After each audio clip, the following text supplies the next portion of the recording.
Sur un tout autre plan, les médias face aux mutations en Afrique, enjeux, défis et perspectives, c'est le thème de la deuxième édition des journées scientifiques de l'École supérieure de journalisme et des sciences de la communication. Il s'agit d'ouvrir la réflexion sur la problématique à travers des panels en vue de faire des propositions. Tiemoko Konaté.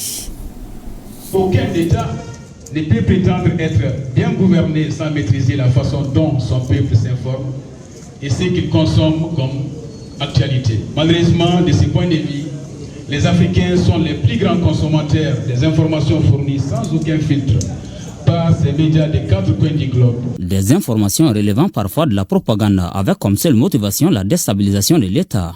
Une problématique à laquelle s'attaque désormais la Direction générale de l'École supérieure de journalisme et des sciences de la communication.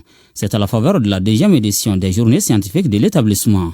Les médias face aux mutations en Afrique, enjeux, défis et perspectives, c'est le thème retenu pour l'occasion. Un thème qui met en relief ce qu'on pourrait qualifier de guerre informationnelle. Ce n'est pas pour rien que des médias russes, chinois et israéliens diffusent en français, en arabe et en anglais. Une grande partie de leur public cible se trouve justement en Afrique. L'Internet, qui devait normalement pallier ces problèmes, continue de l'accentuer jour après jour. Ces journées scientifiques constituent donc une opportunité de partage d'expériences et d'expertise pour des professionnels des médias, de la communication et du monde universitaire. Elles s'articulent autour de 4 axes stratégiques. Savoir, médias face au régime de transition en Afrique, médias et conflits, politique de communication et dynamique de paix et de développement, enfin journalisme et communication à l'ère du numérique. Il n'y a nul besoin de rappeler que l'Afrique cristallise de plus en plus l'attention des médias du monde.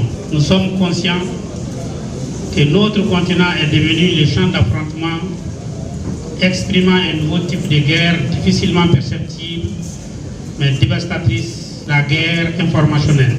Ces journées scientifiques qui ont démarré ce mardi s'étendent sur 3 jours.